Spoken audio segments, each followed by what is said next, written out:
ما شاء الله لا حول ولا قوة إلا بالله العلي العظيم.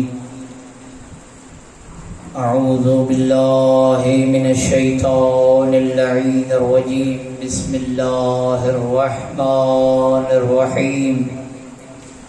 رب اشرح لي صدري ويسر لي أمري واحلل عقدة من لساني يفقهوا قولي.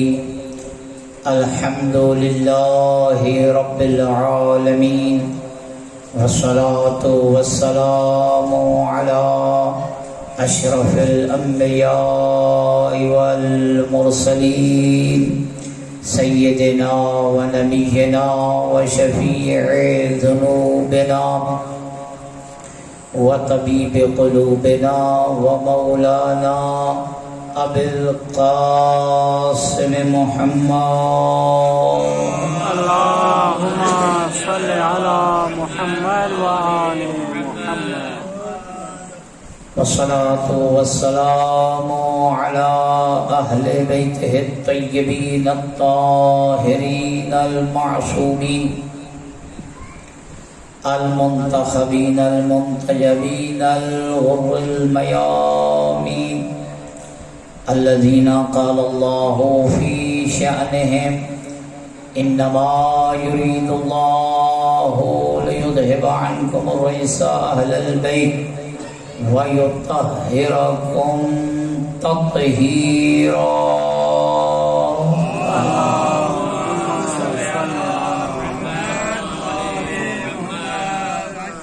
ورحمة الله على محبيهم ومواليهم وشيعتهم أجمعين.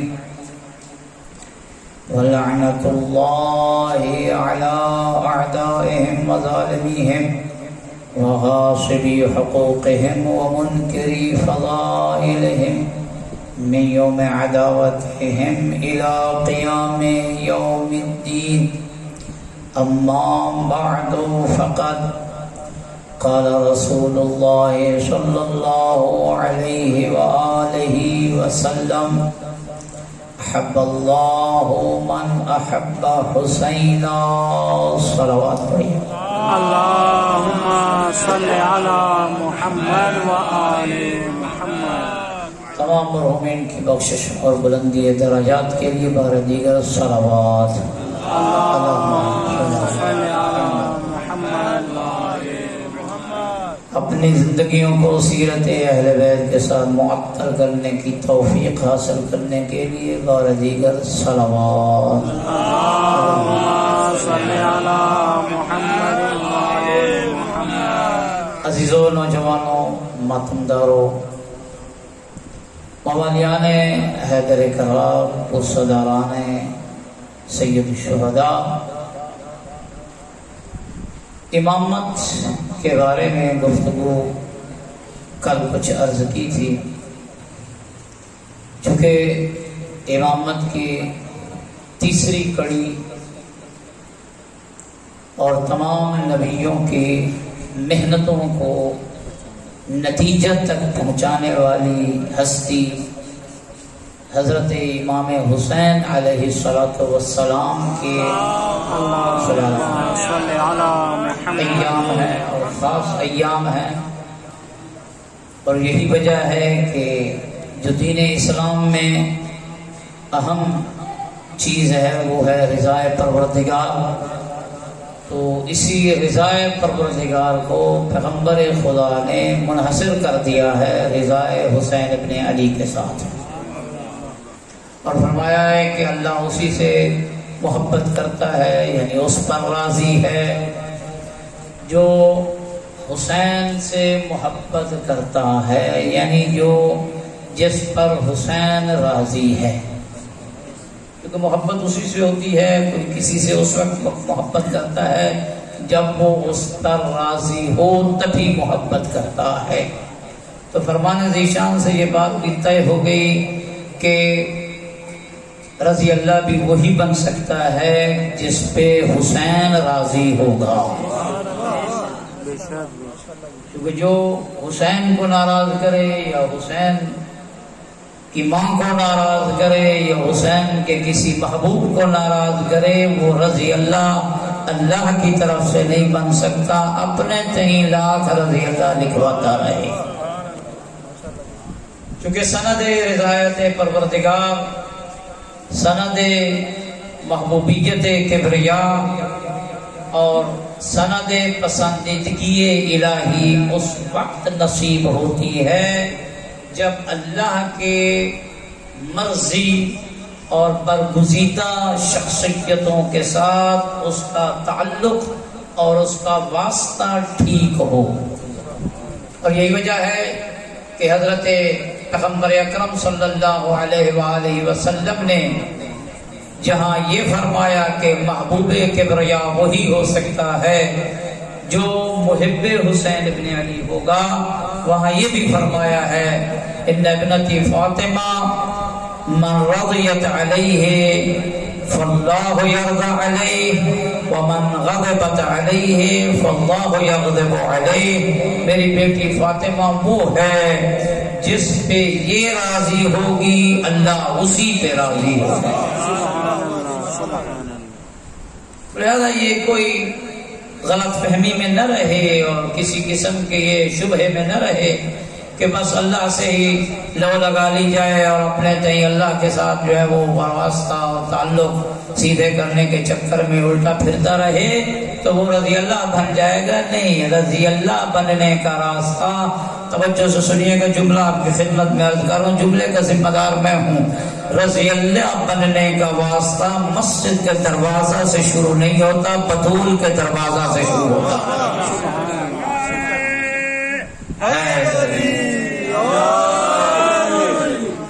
تو رضی اللہ بننے کا راستہ مسجدوں کے دروازے بنانے سے نہیں ہوتے، چوکھٹ زہرا پہ جھکنے سے ہوتا۔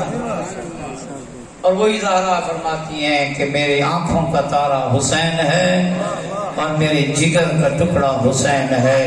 جس نے حسین کو دکھ پہنچائے اس نے میں بطول کو دکھ پہنچائے، اور جس نے میں بطول کو دکھ پہنچائے میں کبھی اس پہ راضی نہیں ہوں گی۔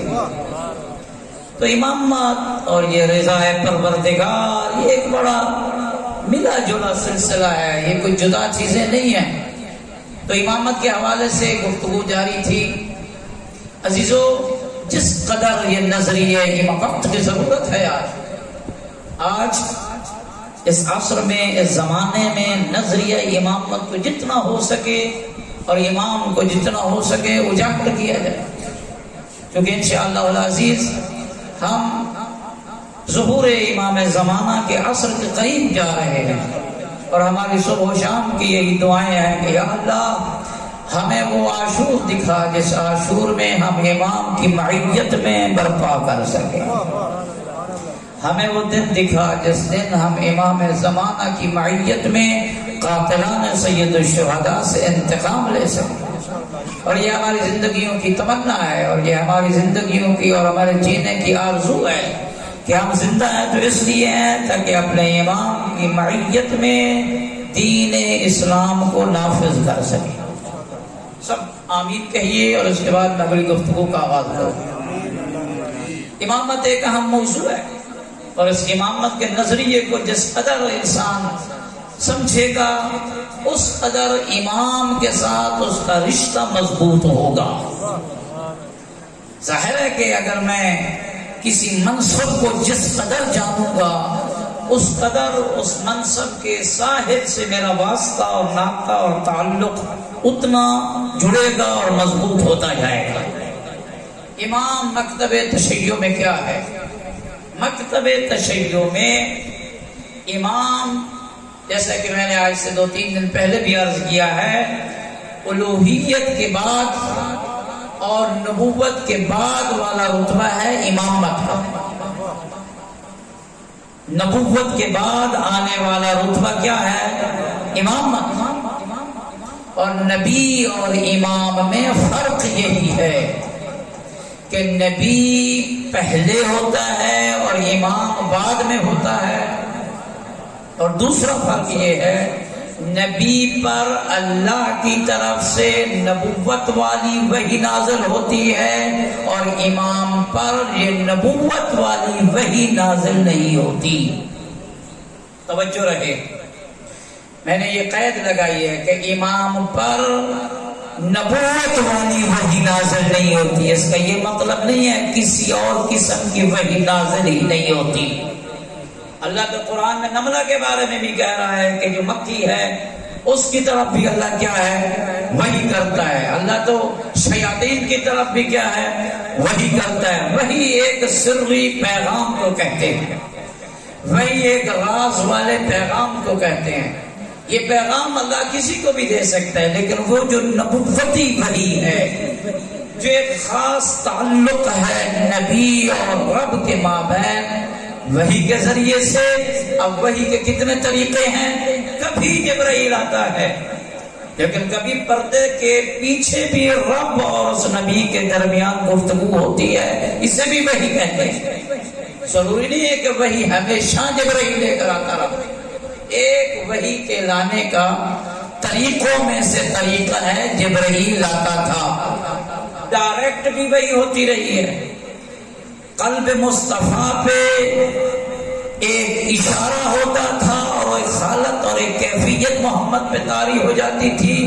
وہ کیفیت بھی کیفیت وحی ہوتی تھی، اور یہ قرآن مجید میں تفصیل سے موجود ہے. تو محمد تو امام وہ ہوتا ہے دوستو جو وحی نبوتی کا مالک نہیں ہوتا. وحی نبوتی نبی پہ ختم ہو جاتی ہے اور امام نبی کا نائب اور اس کا خلیفہ ہوتا ہے. توجہ ہے؟ ماشاءاللہ. تیسرا فرق امام اور نبی میں تیسرا فرق یہ ہے کہ جس طرح وہی خاص ہے نبوت والی نبی پر، اور جس طرح نبی امام سے پہلے، تیسرا فرق امام اور نبی میں یہ ہے کہ امام صاحب شریعت نہیں ہوتا، نبی کبھی کبھی صاحب شریعت ہوتا ہے، اور رسول ہمیشہ صاحب شریعت ہوتا ہے. توجہ ہے یا نہیں؟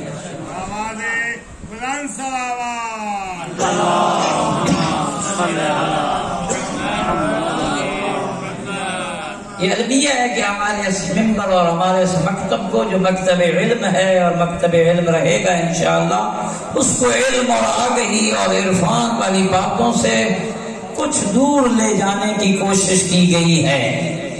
زیادہ علم کی باتیں سنتے ہوئے بڑا ایک اچنبھا سا محسوس ہوتا ہے، یہ کیا باتیں ہو رہی ہیں. نہیں میرے عزیز، یہ ہماری ہی باتیں ہیں اور ہمارے عقیدے کے لیے یہ ضروری ہیں. تو نبی وہ ہوتا ہے جو، رسول وہ ہوتا ہے جو صاحب شریعت ہوتا ہے، جس پہ اللہ کی طرف سے ایک شریعت آتی ہے، اور نبی اس رسول کی لائی ہوئی شریعت کو آگے پھیلاتا ہے اور وہ شریعت کا حامل ہوتا ہے.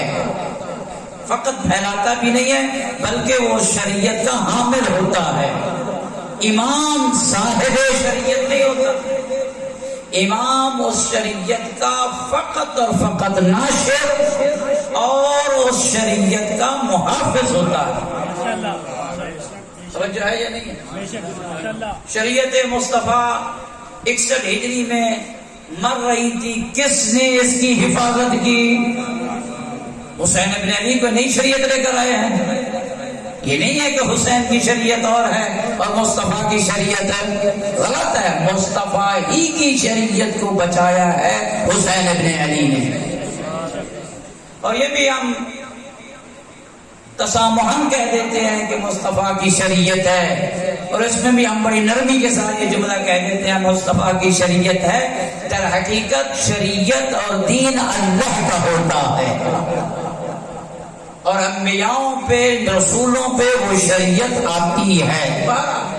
امام کا تیسرا فاصلہ نبی کے ساتھ یہ ہے، تیسرا فرق نبی کے ساتھ یہ ہے کہ امام صاحب شریعت نہیں ہوتا، لیکن رسول اگر وہ ساتھ نبی بھی ہے تو وہ نبی صاحب شریعت ہوتا ہے. اور یہی وجہ ہے جب تک یہ نظریہ امامت ہمارا واضح نہیں ہوگا ہمارے نوجوان پہ اور ہمارے سامعین پہ یہ بات واضح نہیں ہوگی تو اسے بس ایک ہی ہستی نظر آئے گی کہ وہی ہے سب کچھ، اور یقیناً ان کا ایک حصہ ہے اسلام میں، لیکن یہ معنی نہیں ہے کہ تمام نبیوں کو نبوتیں عطا کرنے والی کوئی ہستی ہے. یعنی میری مراد حضرت علی علیہ السلام ہے، نہیں. ہر نبی کو اللہ نے نبوت عطا فرمائی ہے، ہر نبی کو یا رسول کو اللہ نے شریعت عطا کی ہے، اور یہ شریعت اور یہ کتابیں اور یہ صحیفے انہی پہ نازل ہوئے ہیں جن پہ اللہ نے نازل کی ہیں. علی مولا پہ نازل نہیں ہوئے. ہاں علی مولا ان شریعتوں سے، ان صحیفوں سے، ان ہستیوں کی نسبت جن پر یہ نازل ہوئی ہیں ان سے بہتر جانتے تھے. جاننا اور بات ہے، لیکن ان شریعتوں کا نازل ہونا یا ان صحیفوں کا نازل ہونا کسی پر یہ اور بات. یہ بات سمجھ لیجئے. اور یہ بات بھی طے ہے کہ امام اور نبی فرق یہ ہے کہ امام نبی کا خلیفہ اور نائب ہوتا ہے. امام نبی کا خلیفہ اور نائب ہوتا ہے. اور آخری بات، نبی اور امام میں علم میں توجہ، نبی اور امام میں علم میں کوئی فرق نہیں ہوتا مگر اتنا کہ وہ علم نبوتی رکھتا ہے اور امام کے پاس علم نبوتی نہیں ہے. باقی علوم میں نبی اور امام کیا ہوتے ہیں؟ وہ برابر ہوتے ہیں. یہی وجہ ہے کہ پیغمبر اکرم صلی اللہ علیہ وآلہ وسلم نے ارشاد فرمایا کہ یا علی انت منی بمنزلت ہارون من موسیٰ. اے علی تیری نسبت مجھ سے ایسے ہے جیسے ہارون کو موسیٰ سے تھی. اب یہاں تک اگر فرمان مصطفیٰ ہوتا تو یہی سمجھ آتا جو جو نسبتیں ہارون کی موسیٰ کے ساتھ تھی وہ ساری کی ساری نسبتیں علی کی محمد کے ساتھ ہیں. ہارون موسیٰ کے جانے کے بعد کوہ طور پہ خلیفہ، علی بھی محمد کی غیبت میں خلیفہ. ہارون موسیٰ کے ساتھ بھی نبی تو علی بھی. اگر یہاں تک جملہ ہوتا تو یہی سمجھا جاتا بس علی کے لیے بھی یہ منصب کیا ہے؟ نبوت والا ثابت ہے. لیکن محمد نے آگے یہ جملہ کہہ کے بیان کر دیا نہیں مسلمانوں، ہارون کی جو نسبت موسیٰ سے تھی علی کی وہی نسبت مجھ سے ہے. لیکن یاد رکھو الا انہ لا نبی بعدی، علی سب کچھ میرے ساتھ نسبت رکھتا ہے لیکن علی نبی نہیں ہے جیسے ہارون موسیٰ کے ساتھ نبی تھا. نبی فقط محمد مصطفیٰ صلی اللہ علیہ وآلہ وسلم. درود بھیجیے گا بلند آواز سے. تو یہ باتیں واضح ہو گئی کہ امام نبی کے بعد امام پہ وحی نبوتی ختم یعنی نہیں آتی ہے.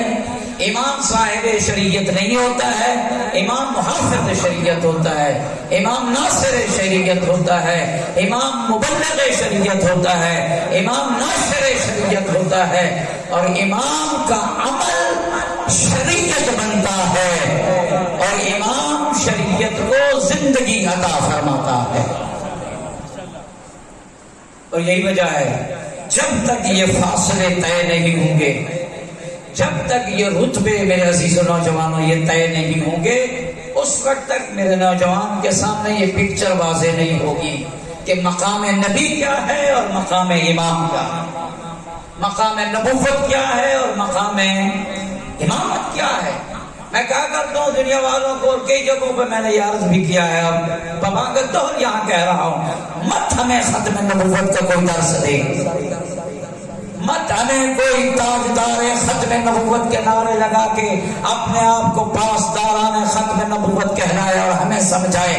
ہم سے بڑھ کے ختم نبوت کا ترجمان کوئی نہیں ہے.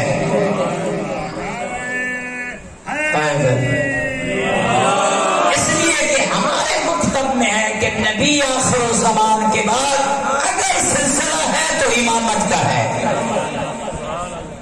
ہمارے مکتب میں ہے کہ نبی ختم ہوئی، نبوت ختم ہوئی اور اس کے بعد سلسلہ کس چیز کا شروع ہو رہا ہے؟ امامت کا شروع ہو رہا ہے. اور کہیں ہمارے وہم اور خیال میں بھی یہ نہیں ہے اگر کوئی نبی ہوتا، یہ ہمارے ہاں اگر کی حد تک بھی نہیں ہے. کہیں ہے تو یہ وہ ممالک ہیں اور وہ سمجھتے ہیں. ہمارے ہاں ختمی مرتبت کا رتبہ پیغمبر اکرم صلی اللہ علیہ وآلہ وسلم. تو امامت نبوت کے بعد شروع ہوتی ہے. امامت نبوت کے جانشین کہلاتی ہے. امامت نبوت کی خلافت ہے. امامت نبوت کی نیابت اور نائب ہے. اور یہی وجہ ہے یہ فاصلے جب تک طے نہیں ہوں گے، میں نے عرض کیا ہے، چیزیں واضح نہیں ہوں گی.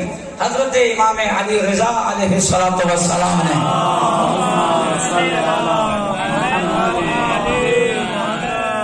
فرمان ان کے آپ کے خدمت میں ایک بڑا معروف فرمان ہے. 8ویں تاجدار ولایت نے ارشاد فرمایا، شہنشاہ خراسان امام نے ارشاد فرمایا، اور یہ ایسا فرمان ذیشان ہے جس کو غزالی نے بھی کہا جو اہل سنت کے بڑا محدث ہے، اور دیگر ان کے محدثین نے بھی یہ کہا ہے کہ یہ جو حدیث امام علی رضا علیہ السلام سے نقل ہوئی ہے، اس حدیث میں آنے والے راوی وہ ہستیاں ان اسماء پر مشتمل ہیں جن اسماء مبارکہ کو سونے کے پانی سے لکھنا چاہیے. اور اس لیے اس حدیث کے سلسلہ سند کو کہا جاتا ہے کہ یہ حدیث سلسلہ سند ذہبیہ ہے. یعنی اس کی سند میں جو حضرات واقع ہیں کہ یہ حدیث میں نے فلاں سے سنی، فلاں نے فلاں سے سنی، فلاں نے فلاں سے سنی، یہ سند کہلاتی ہے علم حدیث میں. یہ اسماء ایسے مقدس ہیں، ان اسماء کو سونے کے پانی سے لکھا جائے. یہ امام غزالی کا جملہ ہے. اور حضرت نے 8ویں امام نے اس سند کو کیسے بیان فرمایا، حدیث کو بعد میں بیان کر. سند کیا ہے؟ حضرت نے ارشاد فرمایا، سنو یہ حدیث جو آگے میں بیان کروں گا یہ میں نے سنی ہے اپنے بابا موسیٰ کاظم علیہ السلام سے، اور میرے بابا نے سنی ہے اپنے بابا جعفر صادق علیہ السلام سے، اور میرے دادا جعفر صادق نے سنی ہے اپنے بابا محمد باقر علیہ السلام سے، اور میرے دادا نے اپنے بابا محمد باقر سے سنی اور انہوں نے سنی اپنے بابا زین العابدین سے، اور زین العابدین نے یہ حدیث سنی ہے امام حسین علیہ السلام سے، اور امام حسین علیہ السلام نے یہ حدیث سنی ہے اپنے بھائی امام حسن علیہ السلام سے، اور امام حسن علیہ السلام نے یہ حدیث سنی ہے اپنے بابا علی مرتضیٰ سے، علی مرتضیٰ نے یہ حدیث سنی ہے اپنے بھائی محمد رسول اللہ سے، اور محمد رسول اللہ کے پاس یہ حدیث لے کر آئے ہیں، یہ فرمان لے کر آئے ہیں اللہ کی طرف سے امین وحی اللہ جبرائیل.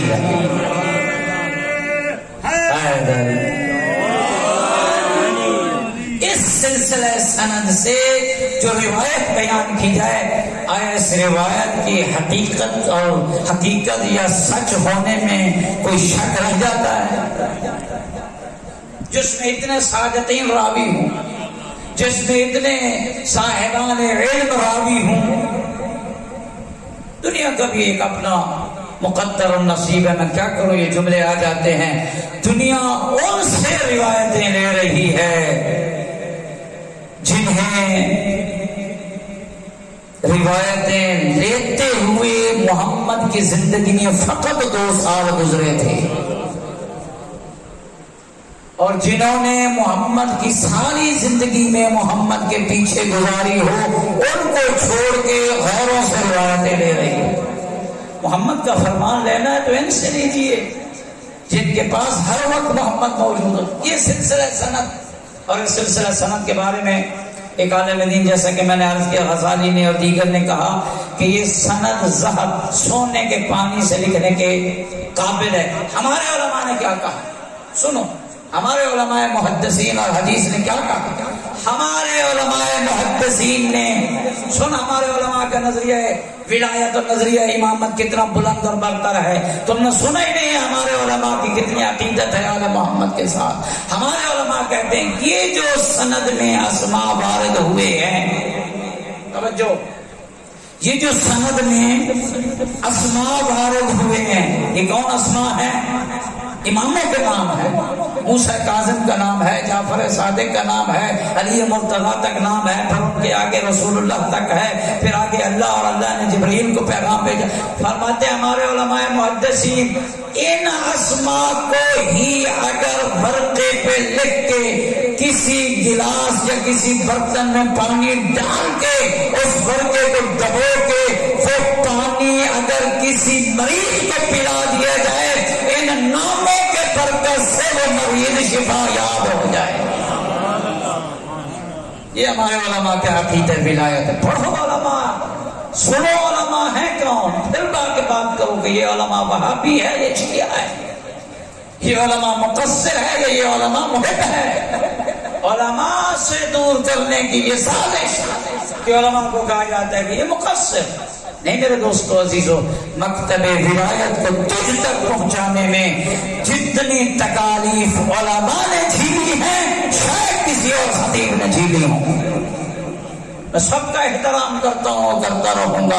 ہر ایک کی اپنی خدمات ضرور ہیں, لیکن ایک ٹانگ کو ایک گھوڑے یا ایک اونٹ کے ساتھ باندھ دیا جائے اور دوسری ٹانگ کو دوسرے گھوڑے یا اونٹ کے ساتھ باندھ دیا جائے اور اس کو درمیان میں چیر دیا جائے, اور جرم اس کا یہی ہو کہ یہ دمشق میں بیٹھ کے قال جعفر صادق قال جعفر صادق کہتا تھا وہ فقط شہید اول ہے, کوئی اور نہیں ہے. جو ہمارے درسوں میں پڑھائی جانے والی کتاب لمعہ ہے, اس لمعہ کا مصنف اور مؤلف ہے, اور جرم و عالم دین کا یہی تھا کہ وہ علوم جعفر صادق اپنے بچوں تک پہنچا رہا تھا. اس حدیث کی جو سند ہے اس کا اتنا مقام ہے. اپنے یہ کہنے اور اپنے جو دوسرے برادران ہیں ان کے علماء یہ کہنے. اس حدیث میں حضرت نے کیا فرمایا, توجہ ہے یا نہیں ہے؟ اس محمد والے محمد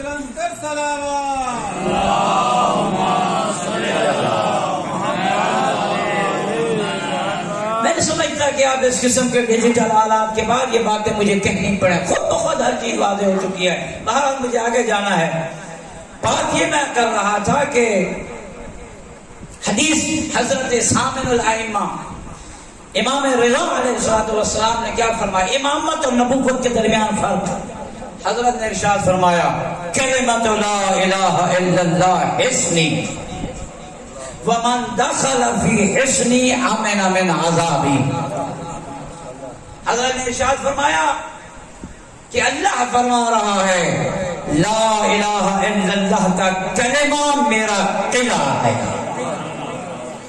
لا الہ الا اللہ کا کلمہ میں اللہ کا کیا ہے, حصار ہے, قلعہ ہے. جو اس قلعے میں داخل ہو جائے گا آمن من عذابی, وہ میں اللہ کے عذاب سے امان پا جائے گا. لیکن اور کیا کمال کی لفظیں ہیں, اور کیا کمال کی ادائیگی ہے, اور کیا کمال کا انداز ہے آٹھویں امام کا. جب یہ خراسان اور مشہد میں بیٹھ کے مولا نے یہ دیا نا خطبہ, اور لوگ جانے لگے, جیسے لوگ جانے لگے, تھوڑی سی آواز بڑھا دیں, جیسے لوگ جانے لگے حضرت نے جاتے ہوئے لوگوں کو واپس بلایا, جاتے ہوئے لوگوں کو واپس فرمایا واپس آئیے, کلمۃ لا الہ الا اللہ حصنی من دخل حصنی امن من عذابی. لا الہ الا اللہ کا کلمہ اللہ کی قلعہ ضرور ہے, اور جو اس قلعہ میں داخل ہو جائے اللہ کے امان, اللہ کے عذاب سے امان میں آ جائے گا. لیکن واپس آئیے یہ بھی سنیے ولکن بشرطھا وشروطھا. نعرہ تکبیر, اللہ نعرہ رسالت, یا رسول اللہ, نعرہ لیکن بشرطھا وشروطھا. پھر اس وقت لوگوں نے پوچھا اور انہوں نے فرمایا السلام علیکم, چلے جائیے. لیکن لوگ رک گئے. لوگوں نے کہا مولا بشرطہا و شروطہا کا کیا مطلب؟ کہ اس کلمہ لا الہ الا اللہ جس میں جو بھی داخل ہو جائے گا وہ امان پا جائے گا، لیکن اس کی ایک شرط ہے اور چند شروط ہیں۔ یہ کیا ہے؟ ایک شرط ہے، چند شروط ہیں۔ توجہ ہے یا نہیں ہے؟ بھائی امام اتنا بھی فرما سکتے تھے لیکن بشرطہا، اتنا بھی کہہ سکتے تھے ولیکن بشروطہا، بھائی اس کلمہ کی امان دینے کی چند شرطیں ہیں، یہ کلمہ تب فائدہ دے گا اس کی شرط ہے، لیکن حضرت نے کیا فرمایا؟ بشرطہا وشروطہا، شرط ہے مفرد، شروط ہے جمع، اس کا مطلب ہے کوئی ہے جو ایک ہے اور اس کلمے کے ساتھ ہونی چاہیے، کچھ زیادہ چیزیں ہیں جو اس کلمہ کے ساتھ ہوں گی تب یہ لا الہ الا اللہ فائدہ پہنچائے گا۔ اس وقت حضرت نے منبر پہ بیٹھے ہوئے ارشاد فرمایا ولیکن بشرطہا و شروطہا کا مطلب یہ ہے وہ جو ایک شرط ہے اس کلمہ لا الہ الا اللہ کے امان دینے کی وہ نظریہ نبوت ہے، وہ بشروطہا جو ایک سے زیادہ شرطیں ہیں جب وہ کامل ہوں گی تب لا الہ الا اللہ کا کلمہ فائدہ دے گا، وہ ہم آل محمد کی امامت کا نظریہ ہے۔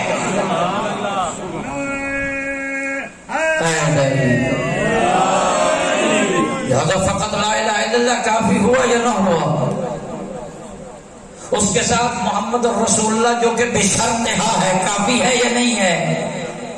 نہیں، اس کے ساتھ بشروطہا بھی ہونا چاہیے کہ تمام اہل بیت اطہار جو امام ہیں ان کی امامت کا نظریہ بھی ہونا چاہیے۔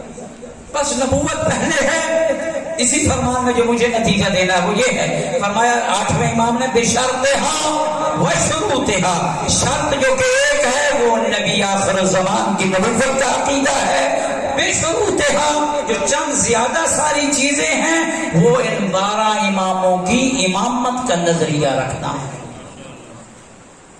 اسی لیے حضرت نے ایک اور مقام پہ درد بھرے چند جملے ارشاد فرمائے، اسی 8ویں امام نے حضرت نے ارشاد فرمایا لوگوں نے ہمارے فرامین کے ساتھ 4 قسم کا سلوک کیا ہے، توجہ ہے، 4 قسم کا سلوک کیا۔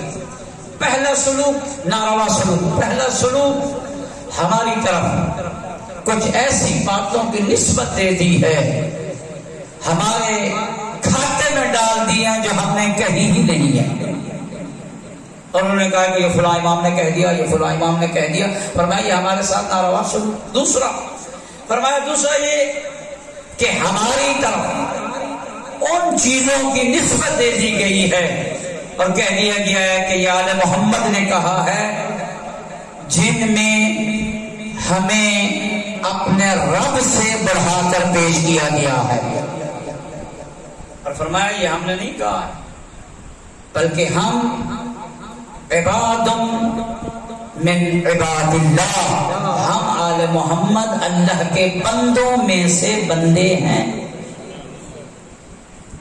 تیسری فرمایا جو تیسرا ہمارے ساتھ ہوا ہے وہ یہ ہے کچھ لوگوں نے ہماری طرف نسبت دے کے حدیثیں گھڑ کے بیان کی ہیں جن میں یہ پیش کیا ہے کہ ہم عام بندوں کی طرح ہیں۔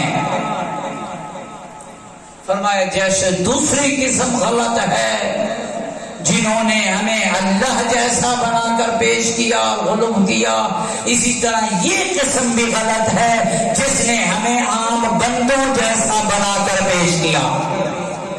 اور یہ وجہ ہے یہ 8ویں امام نے فرمایا، اور چوتھی قسم بھی بیان کروں گا لیکن روک کے یہاں حضرت علی علیہ السلام کا نہج البلاغہ میں فرمان پیش کرتا ہوں۔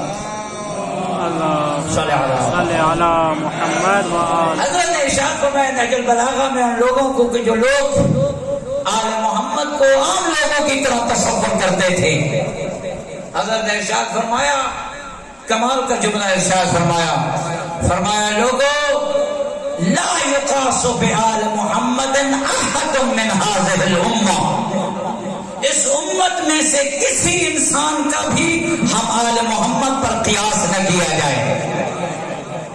ہم آل محمد کا موازنہ اس امت کے کسی فرد کے ساتھ بھی نہ کیا جائے. پھر پوچھا گیا یا علی وجہ کیا ہے؟ سنو کہ وجہ کیا بتائیے مولا کائنات نے.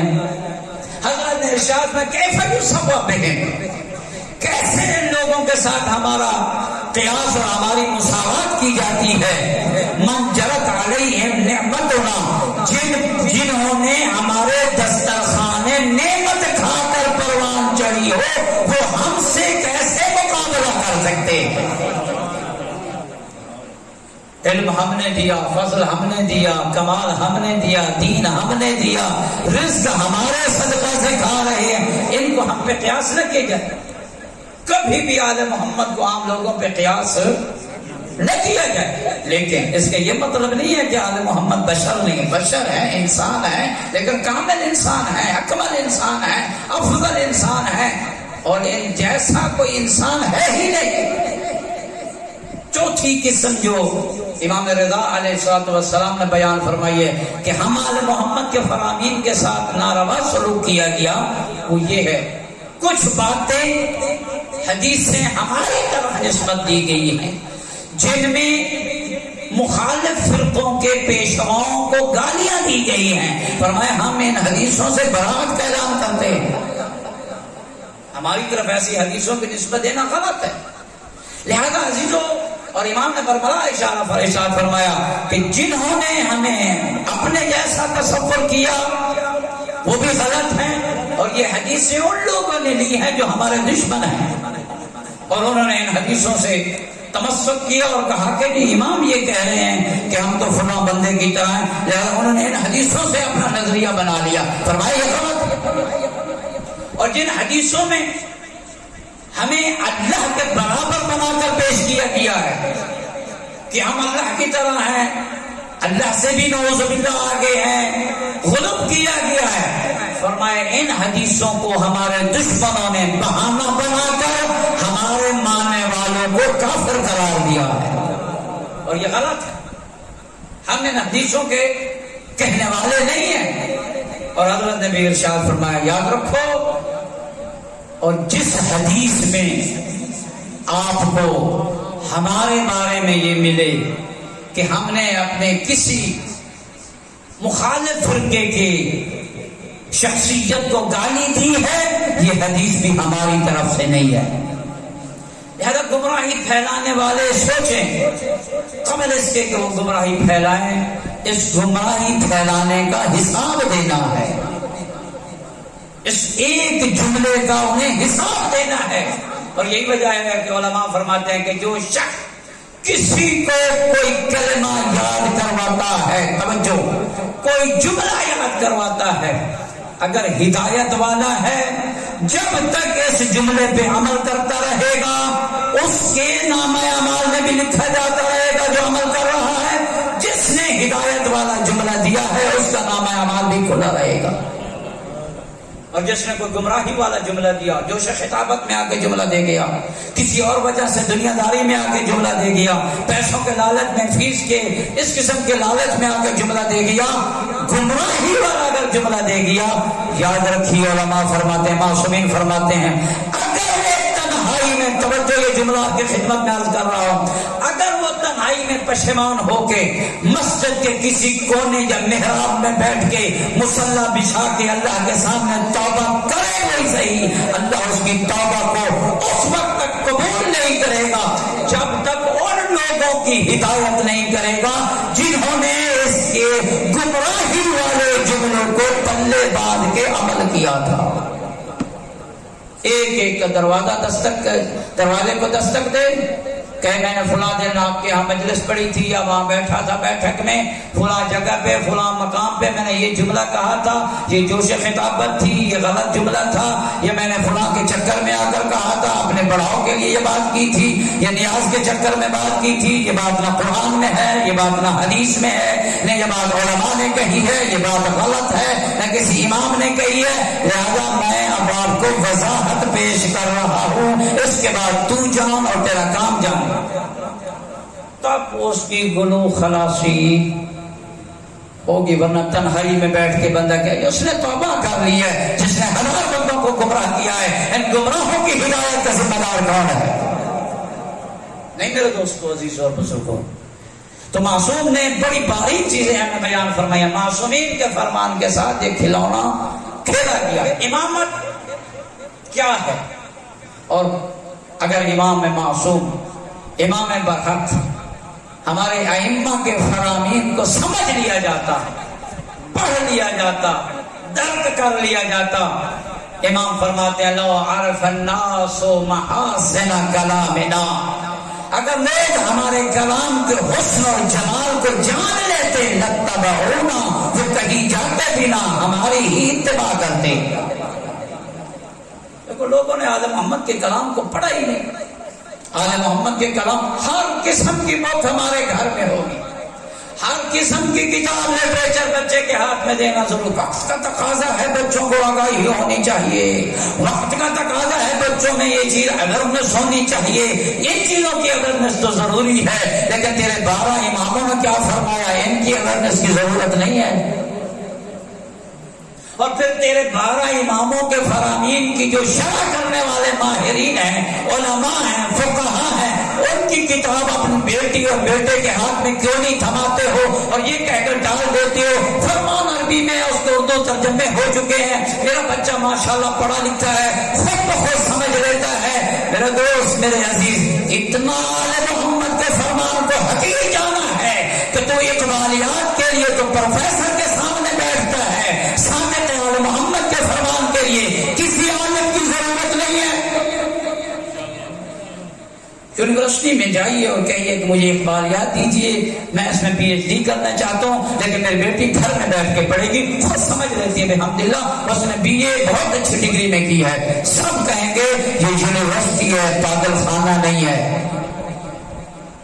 یہاں اقبالیات کرنے کے لیے کئی پروفیسروں کا انتخاب کرنا پڑے گا. اقبال لاہوری کا فرمان جعفر صادق کے فرمان سے بھی زیادہ دقیق ہے کہ علامہ اقبال کے فرمان اور میر انیس کے شعر اور فلاں دبیر کے شعر اور فلاں شاعر اور فلاں شاعر کے اور فلاں پتنی کے مؤلف کی کتاب کو سمجھنے کے لیے کئی پروفیسروں کا اہتمام ہوگا. پھر ٹیوشن سینٹر بھی قائم ہوں گے، لیکن نہیں ضرورت تو قرآن سمجھنے کی نہیں ضرورت. ایسے ہے کہ نہیں ہے؟ یہ باتیں مشکل ہوتی جا رہی ہیں.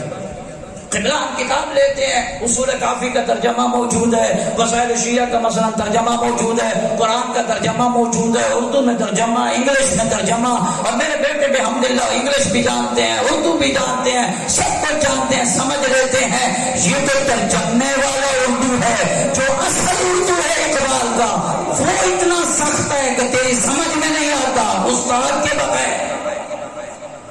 اور یہ جس نے ترجمہ کیا ہے، کس کی گارنٹی ہے کہ یہ ترجمہ کرنے والا ٹھیک ترجمہ کر چکا ہو؟ قرآن پیش کر اہل علم کے سامنے، مولانا یہ مجھے سمجھنا ہے، اس کا کیا مطلب ہے، یہ حدیث مجھے جاننی ہے، اس کا کیا معنی ہے. یہ ایک مصیبت چلی ہوئی ہے، درود بھیجیے گا بلند آواز سے. اس مصیبت کا نام ہے فارورڈ میسج آیا، فارورڈ کر دیا. صبح سویرے اٹھتے ہو، صبح سویرے نہیں 6 بجے طلوع آفتاب کے بعد ہی اٹھتے ہوئے اچھے میسج شروع ہوتے ہیں نا. فجر کے وقت میں اچھے میسج نہیں آتے نا، اس وقت تو اذان آتی ہے نا. اذان کے وقت کہاں اچھے میسج، وہاں پیاری پیاری نیند ہوتی ہے. 6 بجے 7 بجے چائے پیتے ہوئے اچھے میسج شروع، فارورڈ میسج شروع. امام علی نے یہ کہا، امام حسن نے یہ کہا، نہ امام علی نے جس کتاب میں کہا اس کتاب کا پتہ ہے. اور یہ میسج چل رہے ہیں کہ میں آپ کی انکہی ہوئی بات، ٹیپو سلطان پور میں بیٹھ کے انکہی ہوئی بات لاہور میں جا کے کسی کو کال کروں، وہ اچھی بات یا بری بات جیسے بھی ہو، اور کہوں کہ فلاں نے یہ بات کہی، اور جب آپ کے کانوں تک پہنچے کہ مولانا نے میرے بارے میں یہ کہا، آپ کو دکھ نہیں ہوگا کہ جب میں نے کہا ہی نہیں ہے، مولانا نے اتنی زحمت ہی نہیں کی ہے، کسی سے پوچھ لیتے. اور ایسے کال کر دی ہے. کیا امام کا اتنا بھی حق نہیں ہے؟ مقام امامت کہہ رہا ہوں نا، امام کا اتنا حق بھی نہیں ہے کہ اگر میں کسی عالم کو عالم نہیں مانتا ہوں، کم از کم کتابیں اٹھا کے دیکھ لوں، گوگل ہی دیکھ لوں، کوئی ایک چیز اٹھا کے دیکھ لوں، آیا یہ امام علی کا فرمان ہے بھی صحیح یا نہیں. اور میں نیچے لکھتے ہوئے یہ کہوں اس فرمان کو اتنے ہزار لوگوں تک پہنچائے گا اور جو پہنچائے گا اس کو اتنا رزق ملے گا اور رزق کے چکر میں علی کی طرف یہ جھوٹی نسبتی پھیلتی جا رہی ہے. نہیں عزیزو، امام معصوم ہوتا ہے. امامت کا نظریہ بیان کر رہا ہوں. امام معصوم ہوتا ہے اور امام معصوم ہی وہی ہوتا ہے جس امام کا علم کسی عام بشر سے نہ ہو. توجہ، میرے ایک ایک جملے کو توجہ سے سنیے گا. امام معصوم وہ ہوتا ہے جس کا علم کسی عام بشر سے نہ ہو. اگر نبی سے ہو تو نبی بشر ہے لیکن عام بشر نہیں ہے. اور امام کا علم اللہ سے بھی ہے اور نبی کے ذریعہ سے بھی ہے.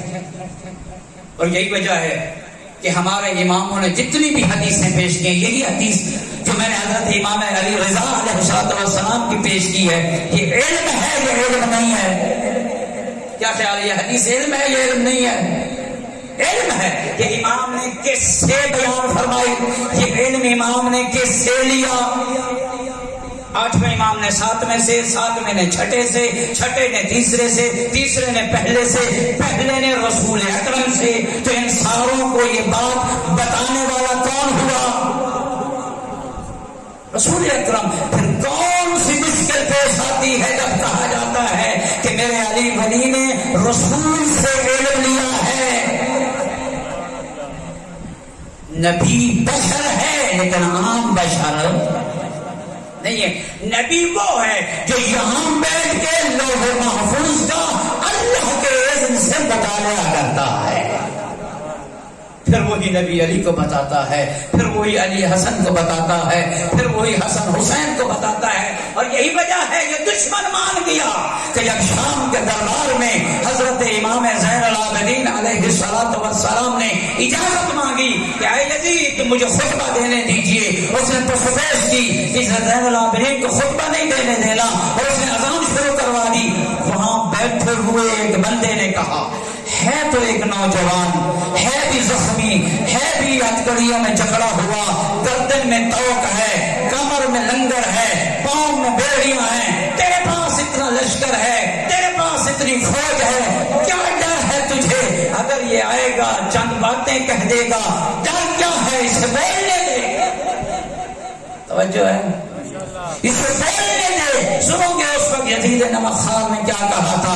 یزید نے کہا تھا یہ ہے آل محمد کا بچہ لیکن یہ بنی امیہ کے بچوں کی طرح نہیں ہے. آل محمد کا بچہ بھی زق العلم من النبی زقا. آل محمد کے بچوں نے بھی نبی سے ایسے چوس چوس کر علم لیا ہے جیسے پرندہ اپنے بچوں کو اپنے چونچ میں غذا دیتا.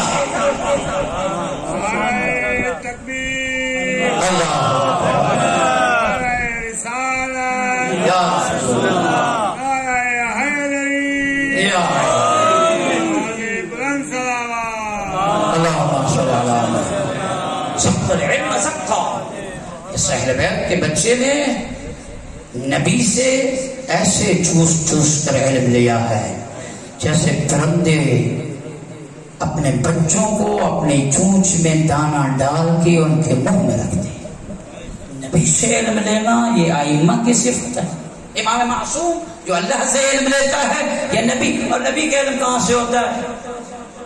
اللہ سے ہوتا ہے. تو یہ سارے علوم بن گئے علم لدنی، یعنی اللہ کی طرف سے ان کے پاس علم ہے. تو بس امامت کی شاید یہ گفتگو آگے تک جاری رہے. امامت کی پہلی شرط یہ ہے کہ امام کے پاس علم ہونا چاہیے. رہبر کے پاس علم ہو، رہنما کے پاس علم ہو، لیڈر کے پاس علم ہونا چاہیے. جو امت کی قیادت کرے، جو امت کی رہنمائی کرے، وہ جاہل نہیں ہونا چاہیے، عالم ہونا چاہیے. قرآن مجید کی 2 دلیلیں، لیکن ابھی ایک دلیل دوں گا، دوسری کل انشاءاللہ دوں گا. ایک دلیل کہ جب ایک نبی کے زمانہ میں جالوت نے لشکر کشی کی اس نبی کی امت پر، توجہ ہے یا نہیں ہے؟ قرآن پڑھا کر میرے عزیز میرے دوست، اور جو آئے اس کو کہے مجھے قرآن سنا، چونکہ ہم ہیں ناطقان قرآن کے ماننے والے، ہم ہیں وارثان قرآن کے ماننے والے، اور کوئی عیب نہیں ہے، کوئی عیب نہیں ہے کہ قرآن کھول کے پڑھنے والا پڑھے اور تفسیر کر کے بتائے۔ جب جالوت نے لشکر کشی کی تو اس وقت اس نبی نے اللہ کے سامنے دست دعا بلند کیے اور کہا یا اللہ ابعث لنا طالوت ملکا، میں نہیں جا سکتا اس کے مقابلہ میں جو اس نے لشکر کشی کی ہے میرے قریہ پر، تو طالوت کو ایک لشکر کا سپہ سالار بنا کر بھیج جو اس جالوت کے لشکر کا مقابلہ کرے گا۔ تو حضرت نے باری تعالی نے قرآن مجید میں لقد بعث اللہ طالوت لکم ملکا، کہ اللہ نے تمہارے لیے، نبی کی امت کو خطاب کیا، اس نبی کی امت کو تمہارے لیے طالوت کو لشکر کا امیر بنا کر بھیجا۔ یا اللہ تو نے اس طالوت کو لشکر کا امیر کیوں بنایا؟ یا اللہ اس نبی نے طالوت ہی کا انتخاب کیوں کیا؟ کوئی رشتہ داری تھی، کوئی 100 سالہ، کوئی سکوہ، کوئی رشتہ داری تھی، کیا تھا؟ کیوں اس کو امیر اور لشکر کا سپہ سالار بنایا ہے؟ اللہ نے اسی آیت میں ارشاد فرمایا لقد زادہ فی العلم، لقد زادہ بسطۃ فی العلم والجسم، اس طالوت کو میں نے لشکر کا سربراہ اسی لیے بنایا ہے، باقی امت کے کسی فرد کو نہیں بنایا ہے، اور نبی نے بھی علم الہی سے اسی کا انتخاب اس لیے کیا تھا چونکہ یہ علم میں سب سے افضل ہے اور طاقت اور قوت اور شجاعت اور بہادری میں سب سے افضل ہے۔ تو پتہ چلا اس دلیل قرآنی سے امت کا رہنما، امت کا امام جاہل نہیں ہو سکتا، عالم ہونا ضروری ہے، اور یہ بھی اسی دلیل سے پتہ چل گیا کہ امت کا امام وہی بن سکتا ہے جو بہادر ہو، بزدل امت کا امام نہیں بن سکتا۔ تو جناب طالوت کو امام بنایا اور اس کی شرط یہ تھی کہ یہ علم رکھتا ہے، علم امامت کی پہچان، علم امامت کی شناخت، علم امامت کی علامت، اور یہ قرآنی دلیل۔ دوسری دلیل جب حضرت باری تعالی نے قرآن مجید میں کہ جب جناب آدم کو زمین میں خلیفہ بنانا چاہا تو اس وقت فرشتوں نے کیا کہا؟ اتجعل فیہا من یفسد فیہا ویسفک الدماء، اے اللہ تو اسے خلیفہ بنا رہا ہے زمین میں، انی جاعل فی الارض خلیفہ کا جب اللہ نے نعرہ لگایا کہ میں زمین میں خلیفہ قرار دینے والا ہوں، زمین میں خلیفہ بنانے والا ہوں، تو اس وقت فرشتوں نے کہا نحن نسبح لک ونقدس، ہم تیری تسبیح کرتے ہیں، تیری تقدیس کرتے ہیں، تیری حمد کرتے ہیں، اور اس کو تو خلیفہ بنا رہا ہے جو زمین میں فساد کرے گا، جو زمین میں خون خواری کرے گا، خون پھیلائے گا۔ یہ انہوں نے سوال کیا تو اس وقت ارشاد باری تعالیٰ کیا ہوا؟ فرمایا فرشتوں یہی آپ کا اور اس کا امتحان ہو جائے، یہی آپ کا اور اس کے خلیفے کا امتحان ہو جائے۔ فرمایا کہ میں نے آدم کو تمام اسماء کا علم عطا فرما دیا ہے، وعلم آدم الاسماء كلها، اللہ نے آدم کو تمام اسماء کا علم عطا فرما دیا۔ پھر اس کے بعد ان فرشتوں سے کہا آپ بتائیے ان اسماء کے بارے میں، یہ کون ہے، یہ کون ہے، یہ کون ہے؟ سب مل کر یہ کہنے لگے کہ ہم تو وہی کچھ جانتے ہیں جو اللہ تو نے ہمیں عطا کیا ہے۔ فرشتوں کے پاس علم کہاں سے آیا؟ اللہ کی طرف سے، ہم وہی جانتے ہیں جو تو نے ہمیں عطا کیا ہے۔ پھر اس وقت ارشاد پروردگار اور پھر مانو رہبریت، قیادت، خلافت، امامت کا مستحق وہی ہے زمین میں جو سب سے زیادہ علم رکھتا ہو۔ علم میں یاد ٹھہرا، علم ہی کی بدولت جناب آدم کا انتخاب ہوا، اور علم ہی کی بدولت جناب آدم کو خلافت ملی۔ پہلی شرط اور پہلی صفت جو امام کی ہونی چاہیے وہ کیا ہے؟ علم۔ دوسری صفت وہ یہ ہے کہ اس امام کو جن کا امام ہے ان سے زیادہ وہ شجاعت اور بہادری میں بھی ہو. بہادر ہونا چاہیے، بزدل امام نہیں ہوتا. جو شجاع ہو وہی امام ہوتا ہے. شیعہ سر فخر سے بلند کر کے کہا کر ہمارے امام بھی ایسے ہیں جن جیسا کوئی عالم نہیں ہے، اور ایسے اللہ نے ہمیں امام عطا فرمایا ہے جن جیسا کوئی جوہر شجاعت دکھانے والا کوئی نہیں ہے. اور ایسے جوہر شجاعت دکھائے علی ولی نے میدان میں. بس ایک واقعہ ایسے جوہر شجاعت دکھائے.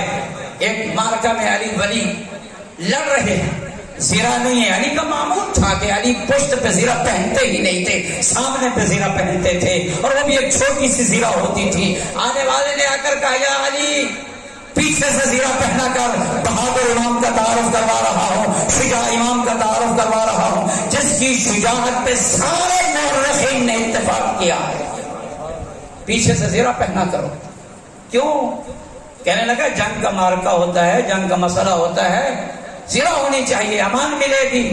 وجہ کیا ہے؟ کہنے لگا وجہ یہ ہے کہ کوئی پیچھے سے اگر وار کرے گا تو زیرہ اس وار سے بچائے گی.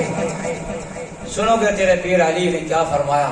مولا علی نے فرمایا پیچھے سے وار تب کرے گا میں اسے پشت دکھاؤں گا. علی جو فراریوں میں سے ہوں ہی نہیں، میں جو فرار کرنے والوں سے ہوں ہی نہیں، وہ پشت پہ وار کیسے کرے گا؟ پھر اس نے پھر کے اسی سوال کو ایک اور عبارت میں ڈھال کے سوال کیا.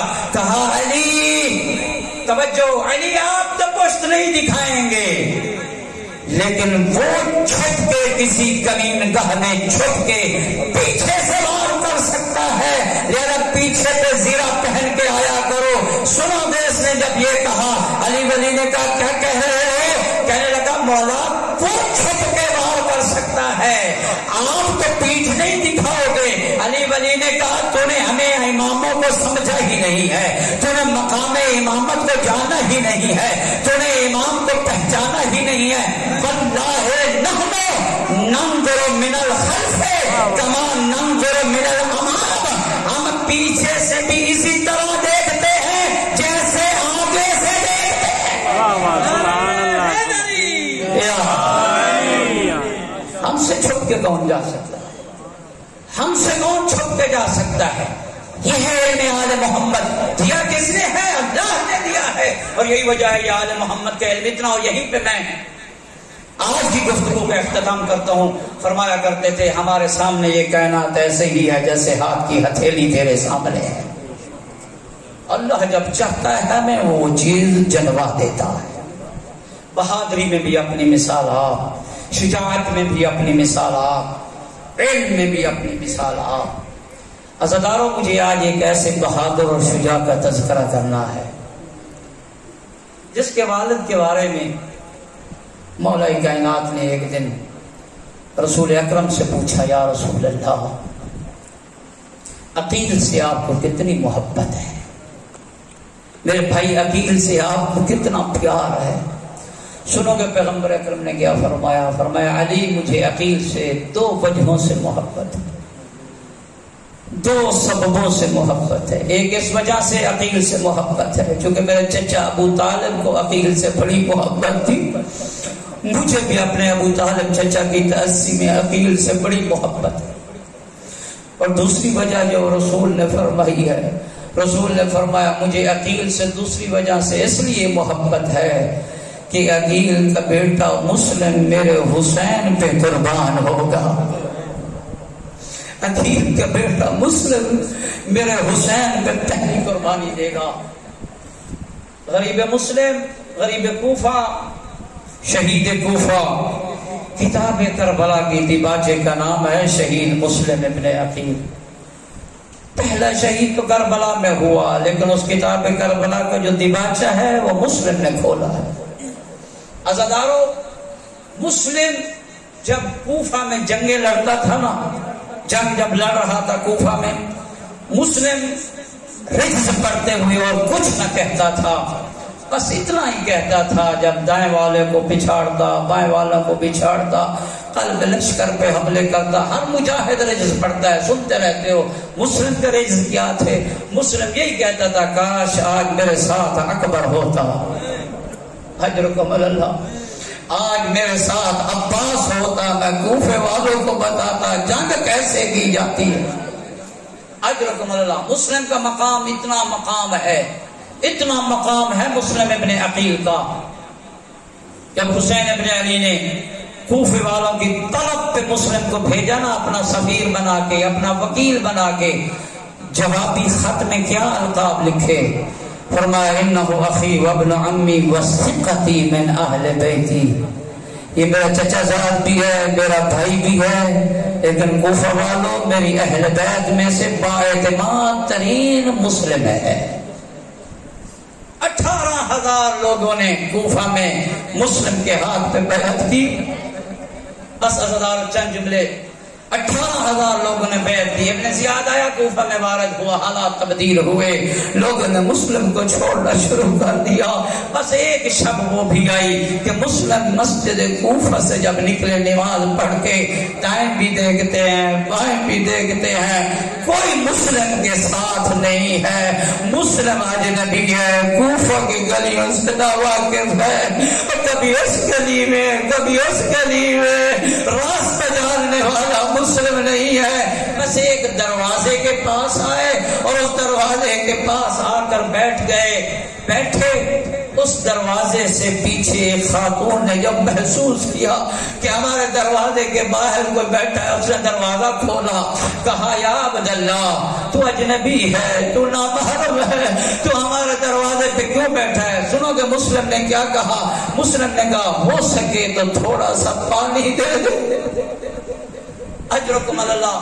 مسلم نے پانی مانگا تو خاتون نے مسلم کو پانی پیش کیا. مسلم نے پانی پیا. پانی پینے کے بعد مسلم اسی دروازے پہ بیٹھے رہے. کہاں جائے مسلم؟ نہ مسلم کا کوئی گھر, نہ مسلم کا کوئی ناصر, نہ مسلم کا مددگار جو مددگاری کا وعدہ کر چکے تھے, سارے مسلم کو تنہا چھوڑ گئے. تھوڑی دیر کے بعد تو نے دوبارہ دروازہ کھولا.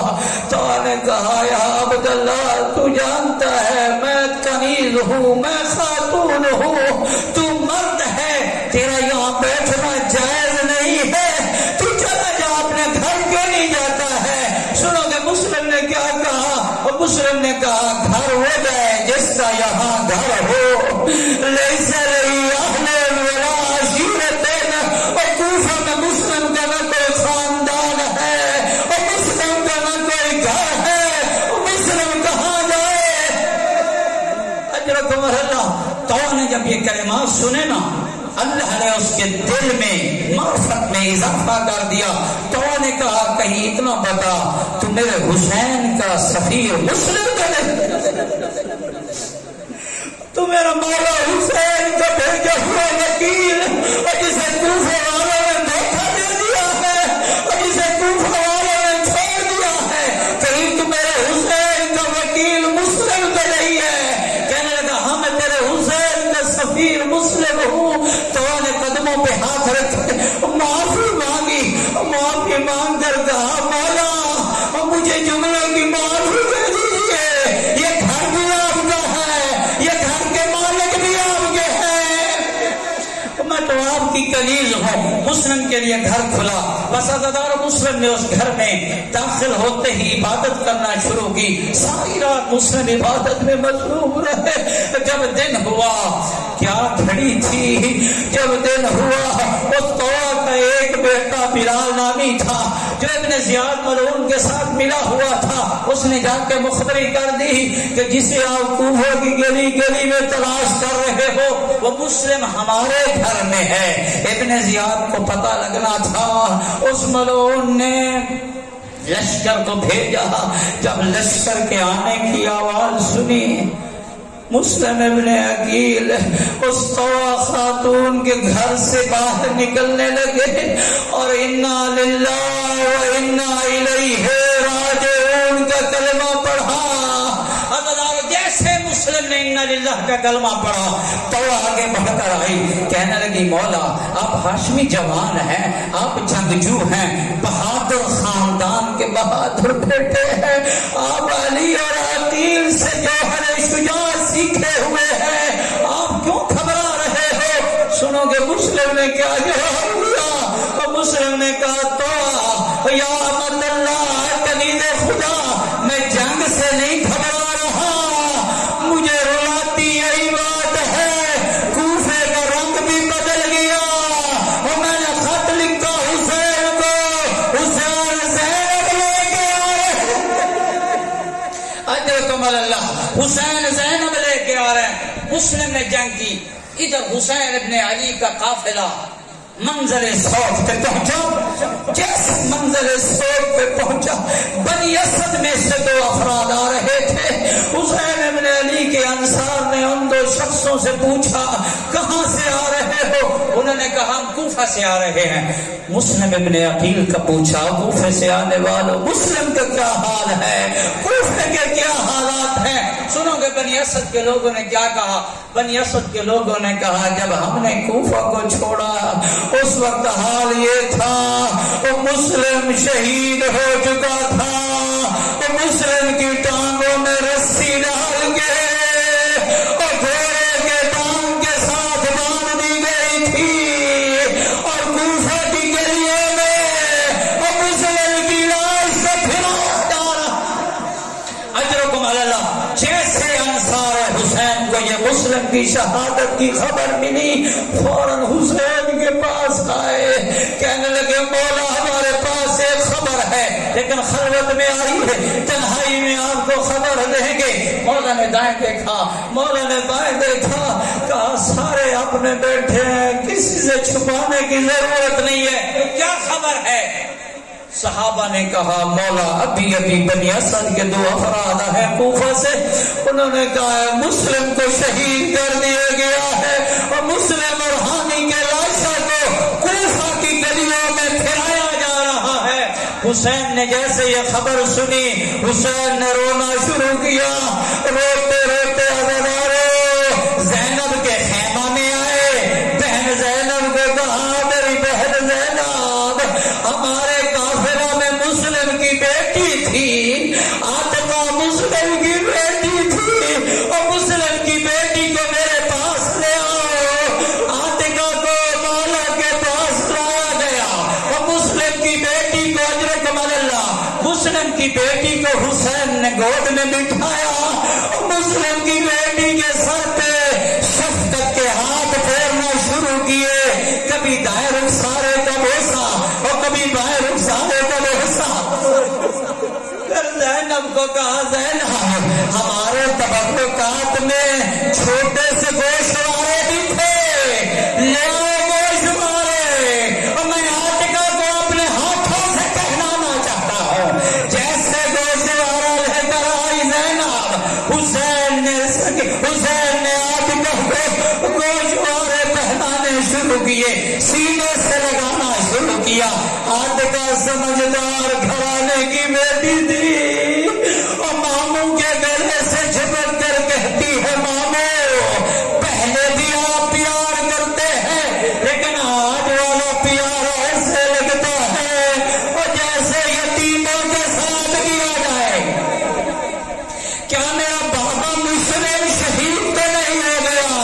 حسین نے سر پہ ہاتھ پھیرا، شفقت کا ہاتھ پھیر کے کہا عاتقہ آج کے بعد تیرا بابا حسین ہو، تو مجھے بابا کہنا، عاتقہ سے پیار کر رہے ہیں، گوشوارے کانوں میں پہنائے، رخساروں کے بوسے دے رہے ہیں۔ بس عزادارو ایک جملہ کہوں گا، یہ منظر جب عاتقہ کے ساتھ ہو رہا تھا سکینہ بھی تو دیکھ رہی تھی نا، سکینہ بھی تو دیکھ رہی تھی اور سکینہ بھی تو یہ جان رہی تھی اور جس کا بابا مارا جائے اس سے پیار کیا جاتا ہے، اس کے کانوں میں گوشوارے ڈالے جاتے ہیں، اس کو بوسے دیے جاتے ہیں۔ آئے کربلا میں اسے عاشور، ادھر حسین پہ کب خنجر چلا، ادھر شمال نے تالواریں مارے اور سکینہ نے